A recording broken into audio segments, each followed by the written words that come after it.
fantastic session today. Joining me, I've got Devin Wenig, the CEO of eBay, and Devin has been the CEO for the past 3 years, is that correct? 3 years, yeah. Great. Well, Devin, welcome. Thank you. I'm really pleased to be here, and thank you to the Washington Post for the really important role you're playing in our democracy. Thank you.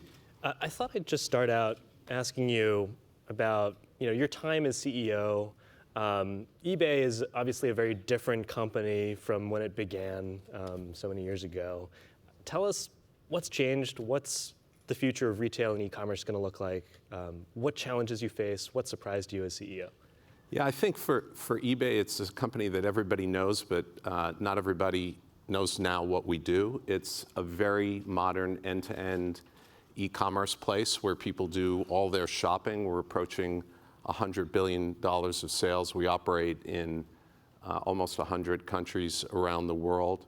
And it's been a stunning transformation to see how technology has changed the retail landscape. There is no distinction anymore between e-commerce and commerce. You're seeing it break down every day. If I go into a store and scan something and walk out and buy it, is that commerce or e-commerce? Or if I buy something online and pick it up in a store, the lines have fully blurred. So technology has had a role of disrupting the retail industry, and now it's reconstructing it. And for us, we want to be a different place where people browse and shop their passions. We want to be always a place that is unique and fun and interesting shopping experience, but also very useful, and a place that people can count on and rely on. In many ways, our mission goes back to our founding, which was the enabling of small business. We're sort of champions of entrepreneurs. And that's what a marketplace is about. So it runs really deep through our company. So we try to run a competitive, customer-centric, world-beating e-commerce company with a strong sense of mission around inclusive commerce and the enablement of entrepreneurship. What are some of the big problems that you're working on right now, and what keeps you up at night?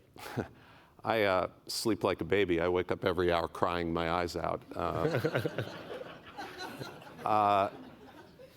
The big problems in e-commerce around the world are making technology work for consumers. It's things like logistics, getting packages from point A to point B.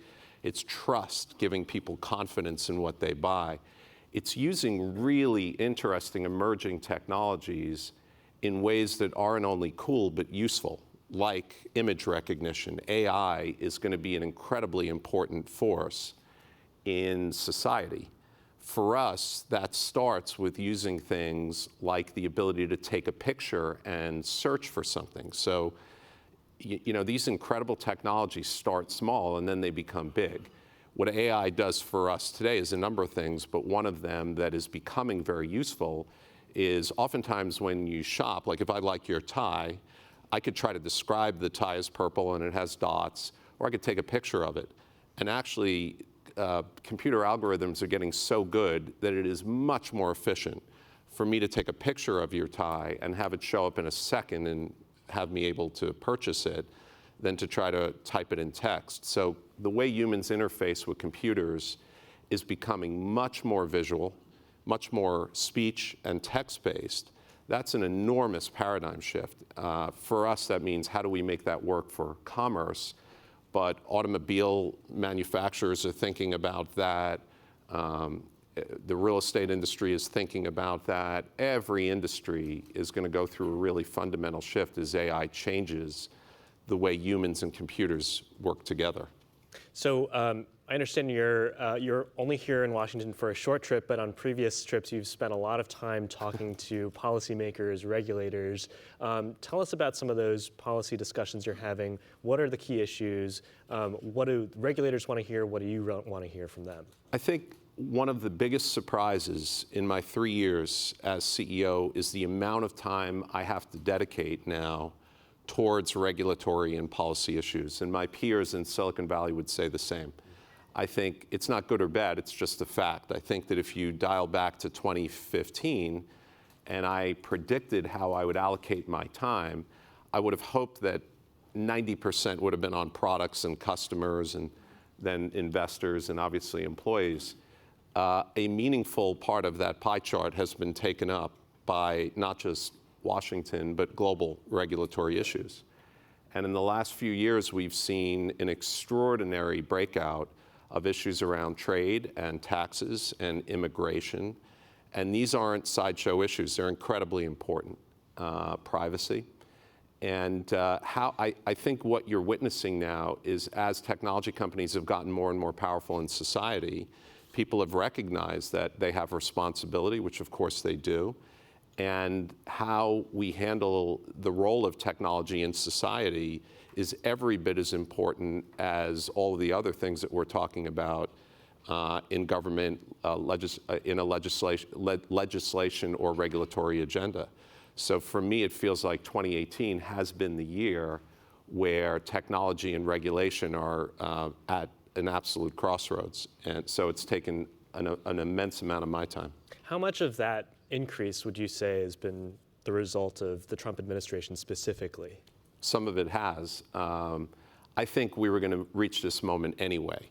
I think that when you've got platforms where the majority of people are spending the majority of their time, it's hard to imagine that we wouldn't have reached this moment anyway. I think it might be that this administration has quickened the time and quickened some of the rhetoric around it, but I don't think technology was going to remain immune when you've got platforms that have billions of people that are spending trillions of hours on them. It's unrealistic to think we were never going to have this discussion.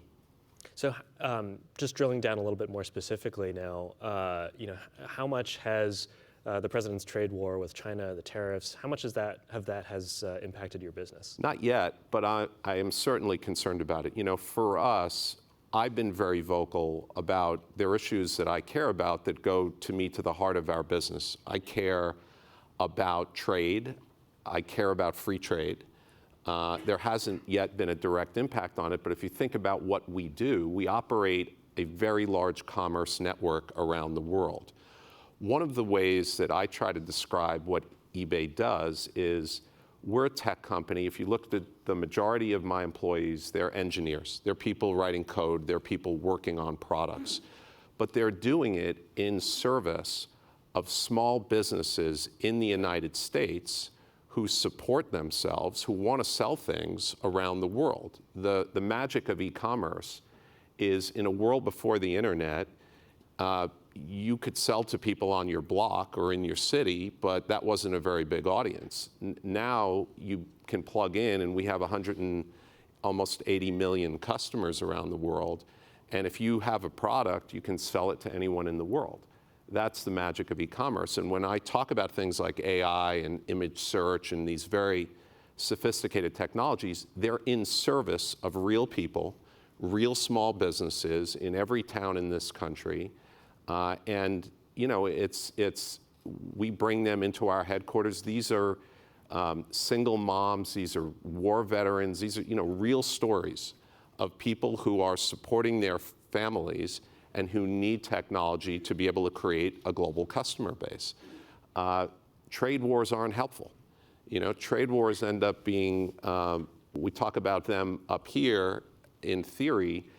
I see the impact if we end up with a series of mutual tariffs, if we end up constraining trade, if we end up with unfair friction and the unfair burdens on moving goods across national borders, the impact's going to be on U.S. small businesses. That's where the disproportionate impact is going to be. So I try to articulate that to anybody that will listen, and we really hope that this gets resolved and that we can go back to promoting and promulgating free trade.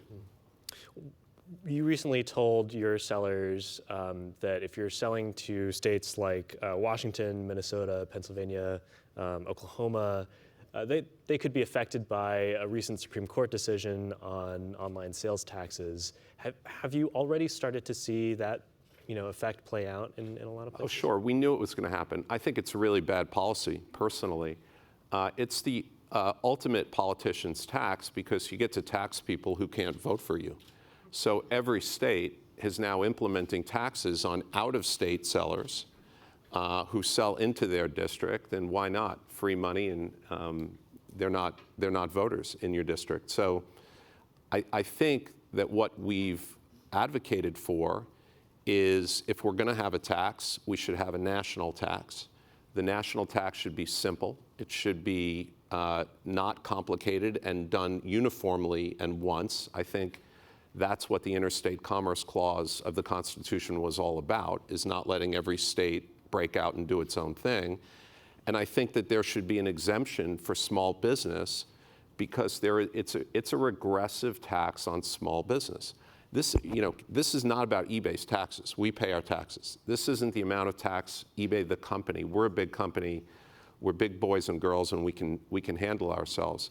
This is about our base of the small businesses that rely on us, who now could get dragged into literally 10,000 tax jurisdictions across the United States to audit their one sale to somebody in a faraway place. I mean, this all doesn't feel very good, and it literally does feel like the reason the Interstate Commerce Clause exists, which is to create a national market and not 50 sub-markets. The online commerce industry has been attributed to, people have said that it's responsible for a decline in the brick and mortar retail experience and that sector. Do tech companies like yours have a responsibility to those brick and mortar folks? Look, I think we have an immense amount of societal responsibility. I don't think we have a I think we should build a great product. And in building a great product, if there's disruption, that's capitalism, and I don't apologize for that one bit. In fact, I think the irony is you're actually seeing brick and mortar creep back in now. So the fact is consumers vote, and consumers aren't dumb. And I don't think that stores are going away in the world. I think a lot of the stores that exist in the world are pretty lousy experiences.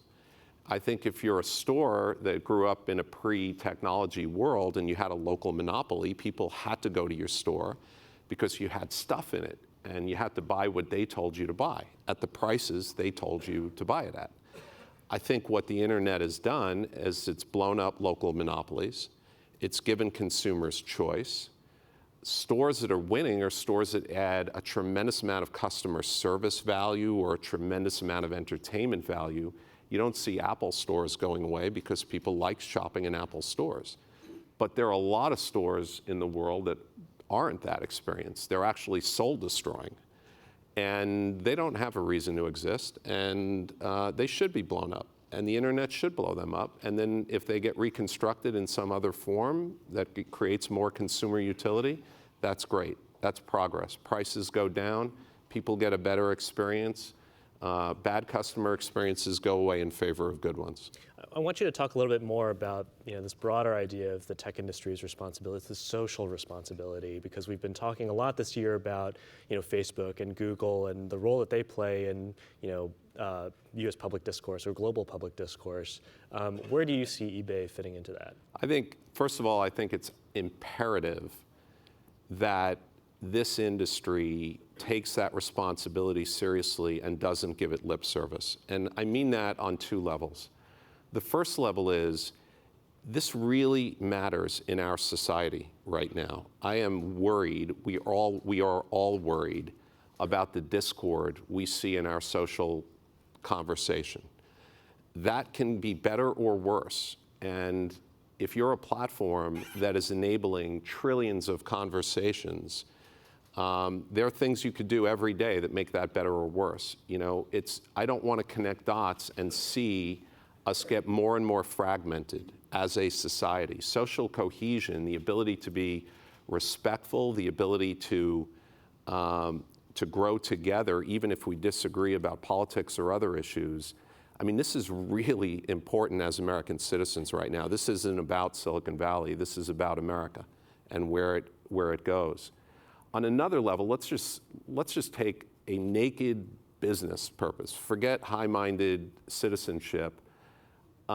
It's really dumb to ignore what's happening in the world if all you care about is your bottom line. Because the idea that we can grow immensely valuable companies with immensely wealthy people and leave a lot of people behind who are feeling worse and worse about the product is not sustainable, right? It just is never going to happen. If society doesn't become part of this conversation, if society doesn't embrace and want to see things like social networks become part of it, I mean, I go around now and people tell me I'm just weary. I'm just not spending as much screen time because it's exhausting. You know, the level of discord is exhausting. Okay, put aside your view about whether that's good or not for our society. It's obviously not good for business. If people are worn out because of the political chatter on a social network, they're not going to be on that social network very long. So eBay is not strictly a social network; it's a marketplace. Yeah. Right? But you know, and the thing that's been sort of central to this debate about tech companies has been their access to data. And even though you aren't a social network, you do have a lot of data and information on your customers. We do. How do you think about you know, the future of privacy? There's a push in Congress right now to develop legislation that could conceivably cover you know, all 50 states. How do you think about, what kind of proposals would you be comfortable with? Yeah, I do think that where we're heading is the notion, starting at the highest level, that privacy is a fundamental human right.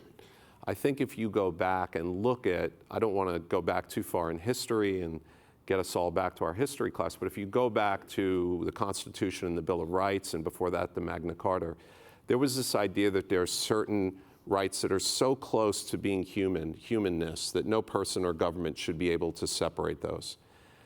Fast forward to 2018, I don't see why privacy is any different.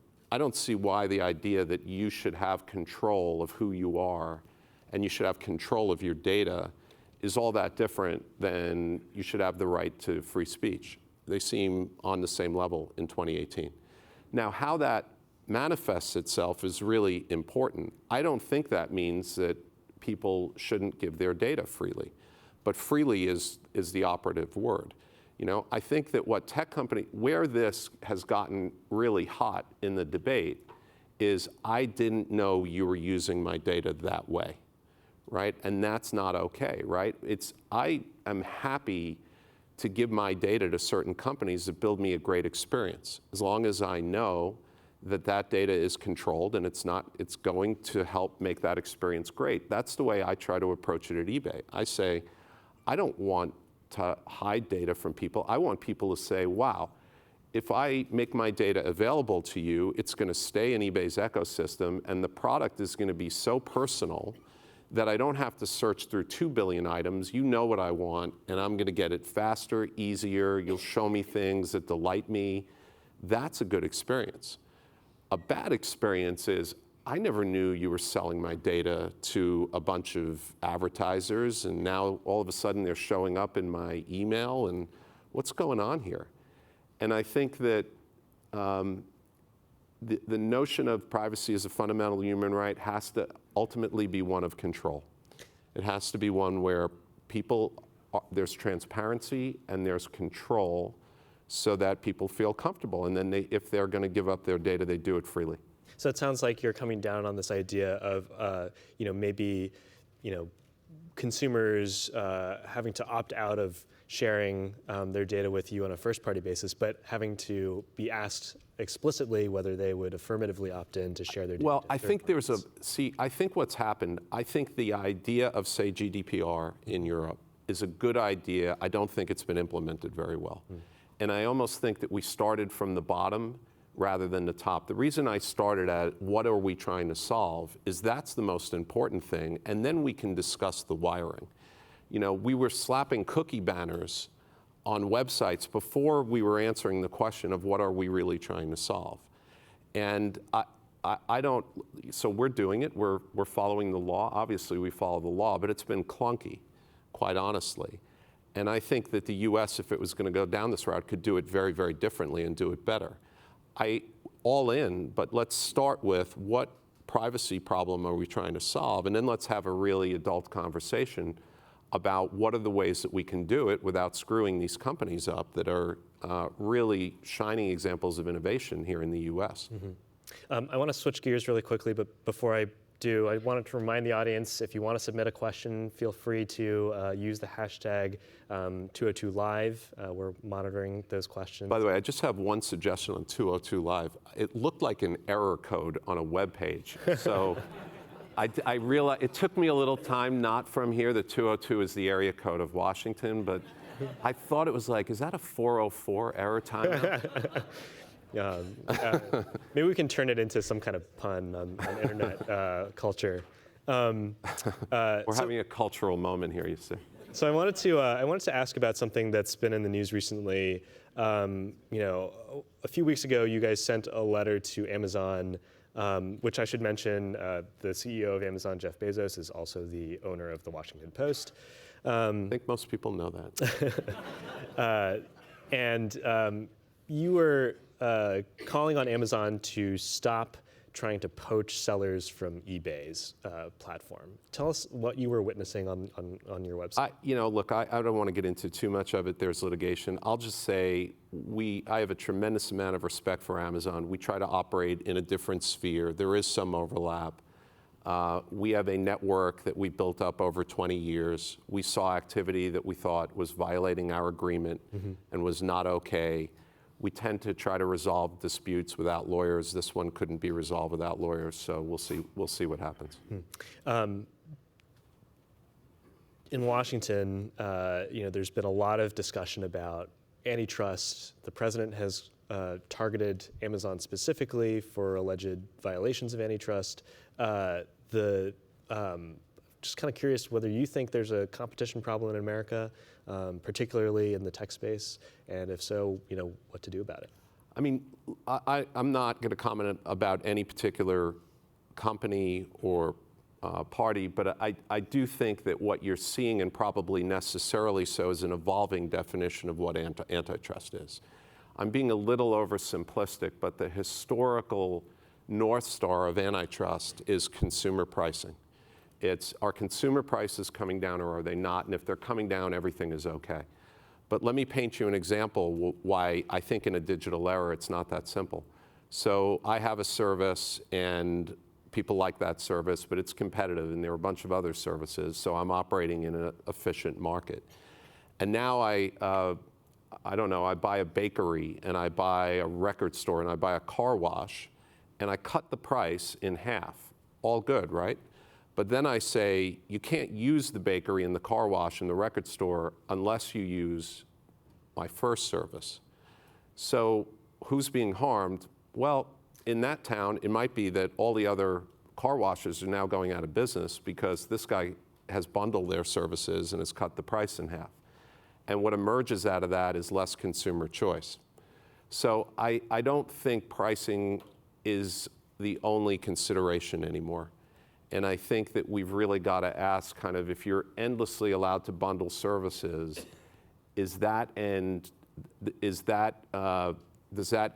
in a robust, competitive consumer market with choice, or the opposite? Do you face economic pressures to enter into other markets, but to bundle services, sort of as you just put it? I mean, we face pressure. We face competitive pressures in every market we operate in. E-commerce is a wonderful, growing market, but it is amongst the most competitive markets in the world. So, I mean, we no more so than here in the United States. Last question I wanted to leave you with. Talk about the future of net neutrality, which is an issue that I cover very closely. So I'm very curious to hear where you think that's going. We are advocates and promoters, and we've been very vocal about net neutrality. I think it's a big mistake to undo net neutrality. And it might be non-intuitive for a big company because, if anything, net neutrality would favor big companies. Imagine you could pay a toll on the road. Those that can pay the toll should have an unfair advantage against those who can't pay the toll. But I really do think back to the early days of the internet and the infrastructure, and look at this incredible economy that it's created. I mean, the fact that the internet was free and open literally spawned one of the greatest industries the United States has ever had. And it is an industry of unique American competitive advantage. For all the problems that we have and the problems we've talked about, let's not forget that the technology sector is an American gem. It is an absolute shining beacon of innovation that every country around the world covets and wish they could have. How did that all happen? In a number of ways, the education system, the immigration policies, but it also happened because the internet was free and open. And it didn't put barriers on the road, and lots of small companies could experiment and grow and fail and try again, and eBay was one of those, and Amazon was one of those, and Google was one of those. I don't want to see any, if we're going to be a company that says we stand for entrepreneurship and small business, it would be pretty counterintuitive for us to say go net neutrality, because now we're a big company. Devin, that's all the time we have today, but thank you for coming. I really appreciate it. Thanks.